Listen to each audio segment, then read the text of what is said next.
예수께서 맹인의 눈을 뜨게 하신 사건의 진정한 의도는 바로 이것입니다. 누가 진짜 맹인인가? 육체의 맹인은 자신이 맹인이라는 사실을 잘 알고 있었지만 바리새인들은 자신들이야말로 진짜 맹인이라는 사실을 깨닫지 못합니다. 몇 해 전 불법적인 세습과 비상식적인 세습을 한 강동구의 한 교회가 최근 다시 공동회의를 했습니다. 세습이 옳은지 그른지 그 교회가 행한 일이 어떤 문제점이 있는지에 대해서 제가 자세한 말씀을 드리지는 않겠습니다만 그 교회가 그 공동회의를 통해 자기 아들 목사의 재추대 결의를 다시 했습니다. 세상 법원에서 다루는 재판 문제의 어떤 법리적 빈틈을 메꾸기 위해서 한 것인데요. 다시 투표한 결과가 98.8% 찬성입니다. 열 몇 명인가 20 몇 명인가 빼고 다 찬성했습니다. 많은 사람들은 세습한 목사 아버지와 아들을 비난하지만 사실 세습한 아버지 아들 목사보다 더 나쁜 사람들이 그 교회 교인들입니다. 더 악한 자들입니다.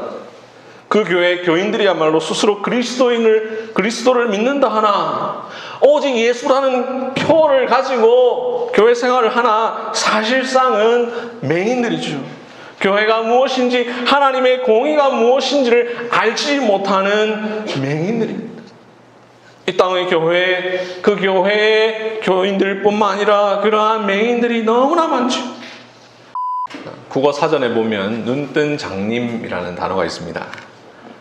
장님이란 앞을 보지 못하는 사람을 말하는데 눈뜬이라는 수식어가 붙어 있으니 모순적인 표현이지요. 모순처럼 보이는 이 말의 뜻은 우리가 쉽게 짐작할 수 있는 것처럼 눈을 뜨고 있지만 실제로는 보지 못하는 사람 혹은 무엇을 보고도 제대로 알지 못하는 사람이라는 뜻이 있습니다. 간혹 두 눈이 멀쩡해도 정작 제대로 보지 못하는 사람이 있지요. 보기는 하지만 제대로 알아보지 못하는 사람이 있습니다. 그런 사람을 약간 비꼬는 말로 눈뜬 장님이라고 합니다. 이것은 육체에만 적용되지 않습니다. 영적인 부분에 어쩌면 더 잘 적용됩니다. 신체는 멀쩡하고 명석한 두뇌를 가졌지만 정작 진리를 이해하지 못하는 사람이 있습니다. 아는 것은 많지만 정말로 알아야 할 것은 알지 못하는 사람이 있습니다. 지식은 있지만 진리는 분별하지 못하는 사람이 있습니다. 이런 사람은 영적 의미에서의 눈뜬 장님이라고 할 수 있습니다. 반대로 비록 수많은 장애와 질병을 가졌지만 심지어 지적 장애를 가졌지만 오히려 진리를 아는 데 있어서는 그 누구보다 뛰어난 사람이 있습니다. 육체는 연약하나 영혼은 강한 사람이 있습니다. 오늘 본문은 이러한 사람들의 모습을 대조적으로 보여주고 있습니다. 예수님은 한때 맹인이었던 사람의 눈을 뜨게 하시면서 또한 동시에 그의 영적인 눈을 뜨게 해 주십니다. 이를 통해 육체와 영혼의 눈을 뜬 사람의 모습을 보여주십니다. 또한 동시에 육체는 멀쩡하지만 사실상 맹인보다 더 심각한 바리새인들의 모습을 드러내십니다. 바리새인들은 두 눈은 멀쩡하나 정작 보아야 할 것은 보지 못하는 자들입니다. 아는 것은 많으나 진짜 알아야 할 것을 알지 못하는 자들입니다. 그야말로 영적인 눈뜬 장님입니다. 예수님은 이 두 부류의 사람을 대조하심으로 우리가 정말로 관심을 가져야 할 것이 무엇인지를 가르쳐 주십니다.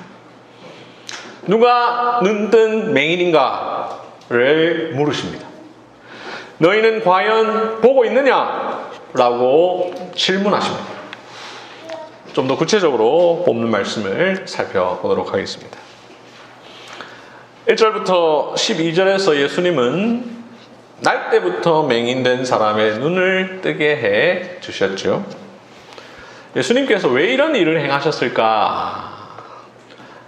기적에 관심을 두는 사람은 예수님 믿으면 보지 못하던 사람도 눈을 뜰 수 있다. 혹은 예수님은 육체의 질병을 고칠 수 있는 분이다. 이런 것에 주로 초점을 둡니다. 그러나 이 사건은 그것을 보여주기 위해 일어난 일이 아닙니다. 만약 그렇다면 12절까지의 이야기로 이 사건에 관한 모든 이야기가 끝나야만 합니다. 예수님이 맹인의 눈을 뜨게 해주었다. 이것만 이야기하고 끝내도 충분합니다. 하지만 그렇지 않고 13절부터 41절까지 이야기가 계속되는 것은 이 사건이 단순히 그것만을 위한이 아니라는 사실을 우리에게 잘 보여줍니다. 그렇다면 이 사건의 본질은 무엇인가? 1차적으로 맹인의 눈을 뜨게 하실 뿐만 아니라 더 나아가 진리 되신 예수님을 믿게 되는 영적인 변화를 경험케 하시는 것이었습니다. 요한복음 9장 이야기를 쭉 보면 맹인은 단순히 육체의 눈만 뜬 것이 아니었죠. 그는 맹인에서 예수님의 제자로 바뀌었습니다.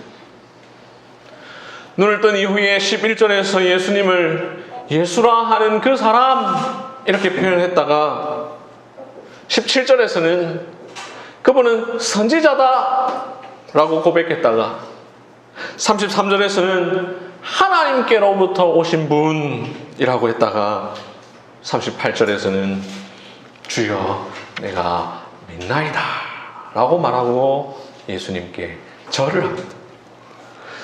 이렇게 맹인은 눈을 뜬 이후에 점점점 변합니다. 육체의 변화를 넘어 보다 더 중요하고 본질적인 변화, 영적인 변화를 경험합니다. 맹인에게 있어서 육체의 눈이 멀었다는 것 너무나 중요하지만 그것보다 더 중요하고 본질적인 문제는 영적으로 눈이 멀었다라는 것입니다. 이 사실을 그 누구보다도 잘 아시는 예수님은 이 사람의 육체의 눈을 고치시는 일을 통하여 또한 동시에 영혼의 눈을 뜨게 해 주셨습니다. 맹인은 육체의 눈을 떴고 또한 영혼의 눈을 떴습니다. 외적인 변화, 표면적인 사건만 보는 사람들에게는 맹인이 눈을 뜬 것만 보이겠지만 이 사건의 본질을 볼 줄 아는 사람은 맹인이 눈을 뜬 뒤에 주님을 믿게 되는 변화의 과정에 주목합니다. 38절 주여 내가 믿나이다 하고 전하는지라 라는 구절이 이 맹인 사건의 최종적이고 궁극적인 변화를 보여준다는 것을 압니다. 이 사건의 핵심이 맹인의 눈을 뜨게 하는 것이 아니다라는 사실을 알 수 있는 또 다른 증거가 있습니다. 그것은 바로 이 이야기가 전개되는 과정 가운데 등장하는 주요 인물입니다. 만약 이 사건이 단순히 예수님은 육체의 질병을 고쳐주실 수 있는 분이다 라는 것이라면 등장인물로 예수님과 맹인만 나오면 됩니다. 좀 더 그냥 엑스트라로 맹인의 부모와 예수님의 제자 정도면 충분합니다. 그런데 이 사건이 등장하는 가운데 또 다른 등장인물이 나옵니다. 바로 바리새인들이죠. 13절에서부터 바리새인들이 나옵니다. 나오는 정도가 아니라 또 다른 주인공으로 등장하죠. 그래서 제가 가진 성경, 여러분들 갖고 있는 성경도 다 비슷할 텐데 13절 위에 보면 소제목이 보게 된 맹인과 바리새인들이라고 해두었습니다. 이 이야기의 두 주인공입니다. 실제 내용을 읽어보면 1절부터 12절까지에는 예수님과 맹인 그리고 제자들과 이웃 사람들 정도 나오는데요. 13절에서부터는 바리새인들이 나옵니다. 맹인과 바리새인이 주로 나오고 이들은 오늘 사건에 대해 상반된 반응을 보입니다. 이렇게 함으로써 예수님께서는 맹인의 눈을 뜨게 한 사건 뒤에 맹인과 바리새인의 모습을 대조하고 계십니다. 그렇다면 여러분, 이 바리새인들은 맹인의 모습과 비교해 볼 때에 어떤 다른 모습을 보이고 있을까요? 16절을 보면 이 바리새인들은 예수님이 안식일을 어겼다라고 말합니다. 아니 지금 날 때부터 맹인된 사람이 눈을 뜨게 되었는데 그들은 고작 율법의 조항에 관심을 갖고 있습니다. 그러면서 예수님을 가리켜 하나님께로부터 온 자가 아니라 라고 말을 합니다. 16절의 또 다른 바리새인은 죄인으로서 어떻게 이런 표적을 행하겠느냐 라고 말을 합니다. 24절에서 바리새인들은 우리는 이 사람이 죄인인 줄 아노라 라고 말을 합니다. 바리새인들은 하나님의 아들 예수님을 죄인으로 몰아세웁니다. 바리새인들은 눈을 뜨고 있으나 사실상 눈을 감고 있는 것과 다를 바가 없습니다. 무엇을 보고도 제대로 알지 못하는 사람, 즉 눈뜬 장님입니다. 15절 이하를 보면 바리새인들의 관심은 맹인이 어떻게 보게 되었는가 하는 사건의 경위에 있었습니다. 또한 이 사람이 안식일을 지켰는가 하는 율법 준수에 있었습니다. 하지만 바리새인들이 정말로 관심을 가져야 했던 것은 그런 것이 아니었죠. 32절에서 맹인이 말한 대로 창세 이후로 맹인으로 난 자의 눈을 뜨게 한 사람이 없었다는 사실을 생각하면서 맹인의 눈을 뜨게 하신 분이 도대체 누구인지 관심을 가져야 합니다. 그리고 그러한 일이 가능한 것은 오직 하나님으로부터 오신 분만이 할 수 있다는 사실을 깨달았어야 합니다. 그리고 그들도 그 예수님을 통하여 영적인 변화를 나타내었어야 합니다. 그들도 맹인과 같이 예수님을 쫓아가 주여 내가 믿나이다 하고 고백하며 절했어야 합니다. 하지만 그들은 맹인이 눈을 뜨게 된 사실 그 자체보다는 맹인이 눈을 뜨기까지 있었던 여러 가지 일들과 상황에만 관심을 갖습니다. 심지어 18절을 보시면 유대인들이 그가 맹인으로 있다 보게 된 것을 믿지 아니하고 라고 말합니다. 아예 일어난 일 자체도 부인합니다. 말 그대로 눈을 뜨고 있지만 실제로는 보지 못하는 사람, 즉 눈뜬 장님입니다. 이렇게 맹인의 모습과 바리새인들의 모습은 너무나 대조적입니다. 보지 못하던 맹인이었지만 보게 되었을 뿐만 아니라 진리를 분별하는 자가 된 맹인과 대조적으로 바리새인들은 영적 맹인이었습니다. 육체의 맹인은 자신이 맹인이라는 사실을 잘 알고 있었지만 바리새인들은 자신들이야말로 진짜 맹인이라는 사실을 깨닫지 못합니다. 이스라엘을 구원하러 오신 그리스도를 눈앞에 보고도 그를 부인하며 정죄하는 이 바리새인들, 바로 보고도 보지 못하는 눈뜬 장님입니다. 예수님은 바리새인들의 이러한 모습을 의도적으로 보여주고자 하셨습니다. 예수께서 맹인의 눈을 뜨게 하신 사건의 진정한 의도는 바로 이것입니다. 누가 진짜 맹인인가? 그것을 드러내시기 위해서입니다.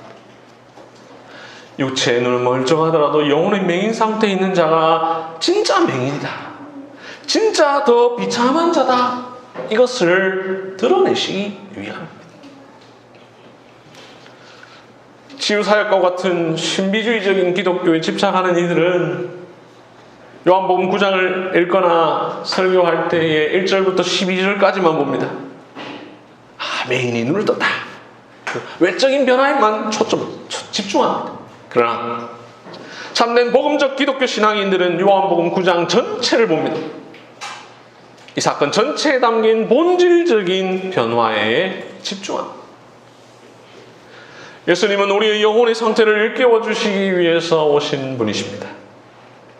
영적으로 눈뜬 장님 상태에 있는 자들로 하여금 육체는 건강하지만 영혼은 그렇지 않다, 이것을 깨닫게 하시기 위해서 오셨습니다.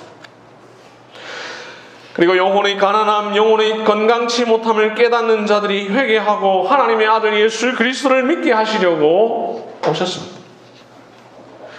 또한 끝끝내 영혼의 비참함을 깨닫지 못하는 자들을 심판하시려고 이 세상에 오셨습니다. 그래서 예수님은 39절에서 이렇게 말씀하시죠.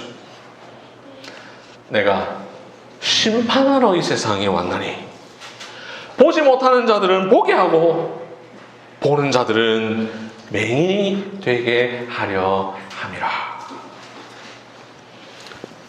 이 말씀은 눈이 멀쩡한 사람 눈멀게 하시겠다라는 말이 아니죠. 진정으로 보지 못하는 자들이 누군지를 드러내시겠다는 것입니다. 스스로 맹인이 아니라고 생각하는 자들이 맹인임을 깨닫게 하시려고 오셨다는 것입니다. 예수님께서 맹인과 바리새인을 대조하신 것은 예수님의 하실 일을 보여줍니다. 예수님은 생명의 빛을 비추심으로 보지 못하는 이들을 보게 하시는 일도 하시지만 보지도 못하면서 스스로 본다고 착각하는 이들에게 그 보지 못하고 있음을 깨우치시는 일도 하십니다. 영적으로 눈뜬 장님에 해당하는 자들을 심판하시려고 오셨습니다. 예수님께서 이런 이유로 오셨다. 이것은 요한복음 전체의 주제이기도 합니다. 요한복음은 이 책 서론이라고 할 수 있는 1장 5절에서 이렇게 말합니다. 빛이 어두움에 비치되 어두움이 깨닫지 못하더라. 예수님은 빛으로 오셨고 어둠을 비추려고 오셨습니다. 그런데 깨닫지 못하는 어두움이 있죠. 그것들을 심판하러 오셨습니다. 1장 9절부터 11절에서는 이렇게 말씀합니다. 참빛 곧 세상에 와서 각 사람에게 비치는 빛이 있었나니 세상이 그를 알지 못하였고 자기 땅에 오매 자기 백성이 영접지 아니하였으나. 예수님은 세상에 빛을 비추러 오셨는데 세상은 그를 알지 못합니다. 영접하지 않습니다. 바로 본문에 나오는 바리새인들과 같습니다. 이렇게 요한복음의 서론에서 예수님께서 오신 목적을 말했던 요한은 자신이 목격한 맹인 사건 역시 바로 그것을 보여주기 위한 실제적인 예라는 것을 드러내고 있습니다. 그러니 예수님께서 눈먼 맹인을 고치신 궁극적인 목적은 기적이 아닙니다. 날 때부터 맹인된 그 사람, 그 한 사람을 위해서 이 일을 행하신 것이 아닙니다. 그 기적을 통하여 바리새인들과 당시의 유대인들을 깨우치기 위해서입니다. 진정으로 보지 못하는 자가 누구인지, 누가 눈뜬 맹인인지 그것을 드러내시기 위해서였습니다. 하지만 안타깝게도 진짜 맹인들은 여전히 빛을 보지 못합니다. 40절을 보십시오. 바리새인들 중 일부가 말합니다. 우리도 맹인인가? 이 질문만 보면 그 뉘앙스를 정확하게 알기 어렵지만 그 뒤 41절에 나오는 예수님의 답변을 보면 이 질문의 뉘앙스가 뭔지 알 수 있죠. 애들은 지금 우리 보고 맹인이라고? 참 어이없네. 이런 말투로 우리가 맹인인가? 라고 말하고 있습니다. 이에 대해 예수님은 너희가 맹인이 되었더라면 죄가 없었으려니와 본다고 하니 너희 죄가 그대로 있느니라 라고 말씀하시므로 본다고 착각하는 너희들이 오히려 죄인이다. 너희 스스로 본다고 생각한다면 결코 죄가 해결되지 못한다 라고 가르쳐 주십니다. 사랑하는 성도 여러분, 이 일을 행하신 예수님과 이 일을 자세히 기록한 사도 요한은 우리에게 무엇을 강조하고 있습니까? 육체의 맹인됨보다 더 심각한 것이 영혼의 맹인됨이라는 것을 강조하고 있습니다. 성경에서 말하는 맹인은 보게 된 맹인이 아닙니다. 성경에서 맹인은 육체의 눈이 보이지 않는 사람이 아니라 진리를 알아보지 못하는 사람입니다. 그러니 성경에서 말하는 맹인은 우리도 맹인인가? 라고 질문하는 바리새인이 진짜 맹인입니다. 여러분은 혹시나 맹인이 아니십니까? 육체는 멀쩡하지만 영혼은 병들어 있는 맹인 말이죠. 눈뜬 맹인 말입니다. 이 세상에 수많은 헛된 것들은 볼 줄 알지만 하늘의 영광은 보지 못하는 맹인 말입니다. 세상의 헛된 자랑은 보지만 내가 진정으로 자랑해야 할 예수 그리스도를 보지 못하는 맹인 말이죠. 비록 앞을 보지 못하는 육체의 맹인이 될지언정 영혼의 맹인은 되지 마시기 바랍니다. 혹여나 내가 영혼의 맹인이다, 그래서 눈을 떠야 한다, 그러려면 무엇이 선행되어야 합니까? 영혼의 맹인됨이 해결되려면 우선적으로 진단이 제대로 되어야 합니다. 모든 치료의 근본은 진단이지요. 진단을 해야 치료를 합니다. 혹 진단하더라도 잘못 진단했을 경우에 치료를 잘못할 수 있죠. 그래서 오진을 해서는 안 되죠. 정확한 진단 뒤에 정확한 치료가 가능하죠. 이는 육체뿐 아니라 영혼에 대해서도 마찬가지입니다. 자신이 영혼의 맹인이라는 사실을 깨닫지 못한다면 그것은 진단이 안 된 것이죠. 그 사람은 영혼의 맹인됨을 치료할 수 없습니다. 그래서 예수님이 41절에서 말씀하시죠. 너희가 맹인되었더라면 죄가 없으려니와 본다고 하니 너희 죄가 그대로 있느니라. 사실은 보지 못함에도 불구하고 자신이 본다고 착각하고 있는 자는 진단을 하지 않은 영혼의 맹인입니다. 이러한 사람은 치료받지 못합니다. 자신의 영혼의 눈이 제대로 보지 못한다는 인식을 갖고 있어야 비로소 볼 수 있습니다. 그래서 예수님이 너희가 맹인되었더라면 죄가 없으려니와 라고 하셨습니다. 이처럼 영혼의 맹인됨의 치료는 진단에서 시작되며 진단은 바로 자신이 스스로 죄인이라고 생각하는 것에서부터 출발합니다. 오늘 본문의 맹인이 육체의 눈을 떴을 뿐만 아니라 영혼의 눈도 뜰 수 있었던 것은 진단이 제대로 되었기 때문입니다. 그는 날 때부터 맹인된 삶을 사는 가운데에 이웃들과 지나가는 사람들의 수많은 수군거림을 통하여 끊임없이 자신을 살폈을 것입니다. 당신은 도대체 무슨 죄를 지었길래 이런 불행을 당하고 있느냐라는 사실상은 잘못된 수군거림을 들으면서도 끊임없이 자신을 살폈을 것입니다. 반면 바리새인들이 영혼의 눈을 뜨지 못한 것은 자기 스스로 의롭다는 착각에 빠져 있었기 때문입니다. 자신들의 영적 실상을 제대로 깨닫지 못하고 있었기 때문입니다. 내가 그 누구보다도 율법을 잘 알고 내가 누구보다도 율법을 잘 지키고 나야말로 이스라엘을 가르치는 선생인데라는 오만함과 자기 과신의 태도를 갖고 있었기 때문입니다. 이러한 태도는 결국 그들로 하여금 가장 중요한 진리인 구약에 예언된 메시아 예수 그리스도도 알아보지 못하게 만들었습니다. 오늘날 우리는 혹 그런 자만과 오만함에 빠져 있지는 않습니까? 오만함과 자만함은 우리 죄와 실상을 보지 못하게 만듭니다. 오늘 본문에서도 육체의 건강이 영적 건강을 자신하는 빌미가 된다는 것을 보여주었는데요. 마찬가지로 외적인 부유함 역시 영적인 부유함을 자신하는 빌미가 됩니다. 실제로 오늘날 많은 사람들이 긴 수명과 부유함으로 인하여 영혼의 맹인됨을 보지 못하는 경우가 많습니다.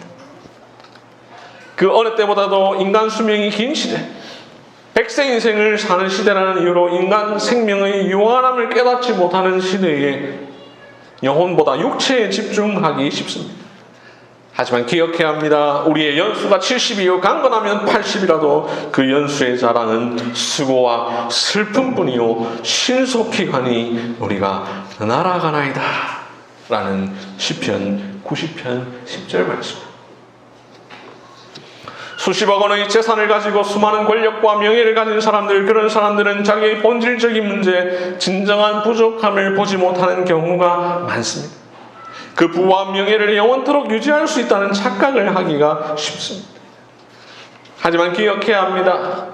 화무 11홍 곤불 10년이라는 표현처럼 아무리 불꽃함스러운 꽃이라도 열흘을 넘기 어렵고 제 아무리 권력가라도 그 권세는 10년을 넘지 못한다는 일반은총의 진리를 기억해야 합니다.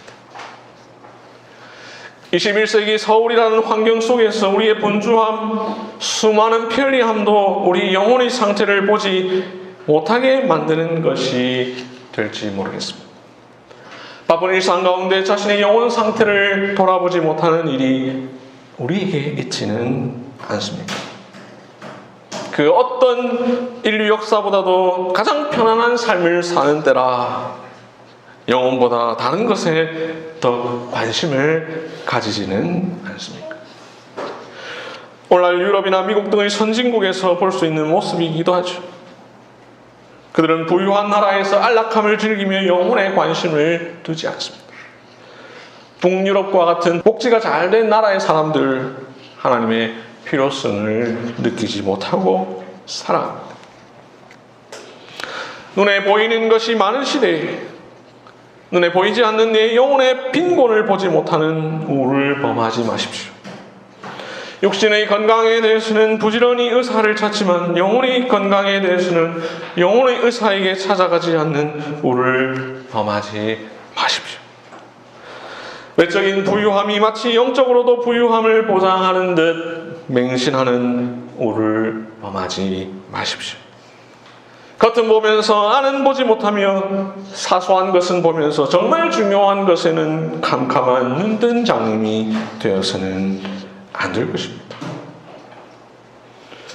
내가 이렇게 잘 살고 있는데 나에게 무슨 문제가 있겠나 하는 오만함. 그것은 결국 자신의 영적 문제를 발견하지 못하게 만드는 큰 장애물이 될 것입니다. 보지 못한다고 생각하는 자야말로 볼 수 있습니다. 본다고 자만하는 자들은 볼 수가 없습니다.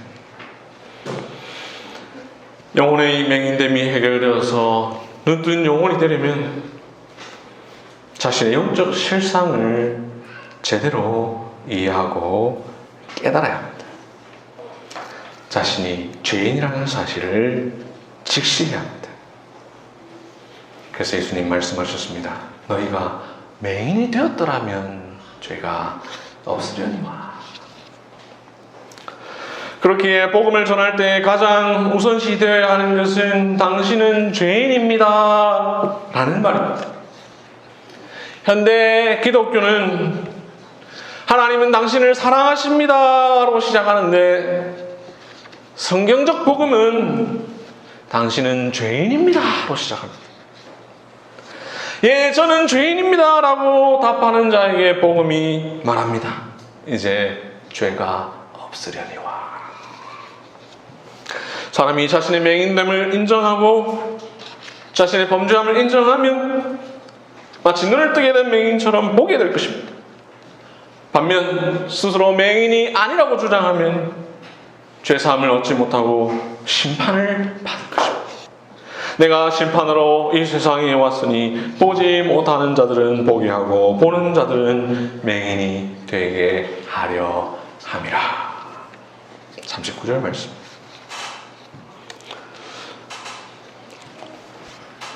오늘 본문에서 맹인이라는 말은 1차적으로 예수님이 하나님의 아들이시라는 것을 알지 못하는 사람을 말하죠.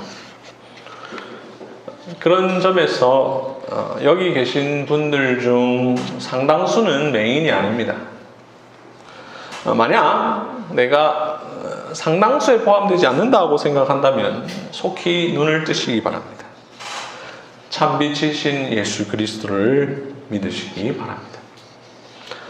반면 나는 이거 상당수에 해당하는데 라고 생각하는 사람은 어떻게 해야 할까요? 그런 분들은 나는 이제 안심해도 되지 이러면 될까요? 그렇지 않습니다. 성경에서 맹인은 한 걸음 더 나아가 진리를 아는 것을 말합니다. 그리스도를 아는 것은 물론 성경이 말하는 진리를 분별할 줄 아는 것을 말합니다. 그런 점에서 이 세상에 수많은 그리스도인들이 있는데 그 가운데에 맹인들이 너무 많습니다. 복음의 기초를 뛰어넘지 못하는 맹인들이 많습니다. 예수를 믿는다고 하나 그 밖의 기독교 교리와 복음 진리에 무관심합니다.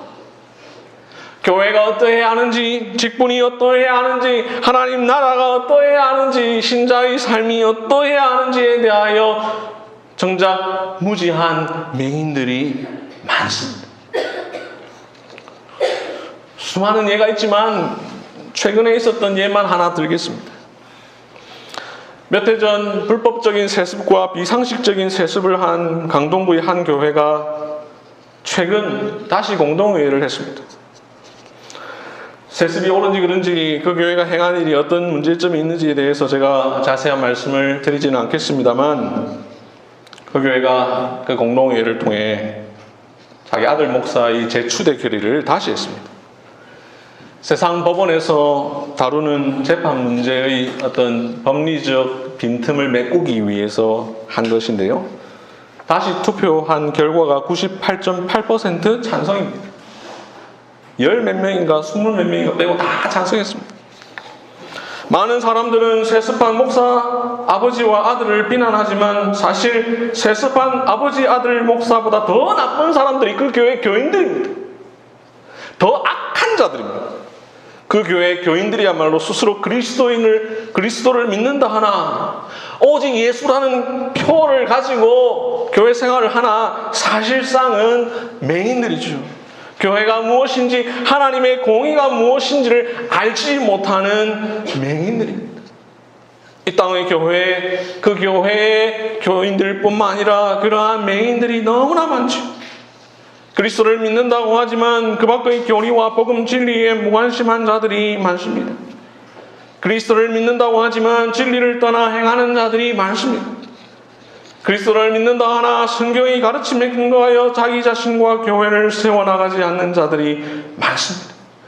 진리를 분별할 줄 모르는 자칭 그리스도인들이 많습니다. 맹인이면서도 맹인인 줄 모르고 맹인임을 인정하지 않는 자들입니다. 저는 예수님도 잘 알고 진리도 잘 압니다 라고 말하는 사람은 어떨까요? 그런 사람은 저는 안심해도 되죠.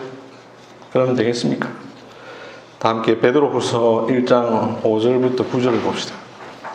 9절을 보시면 맹인이라는 표현이 나오죠. 어떤 사람을 맹인이라고 이야기합니까? 이런 것이 없는 자는 맹인이라. 이런 것이 무엇일까요?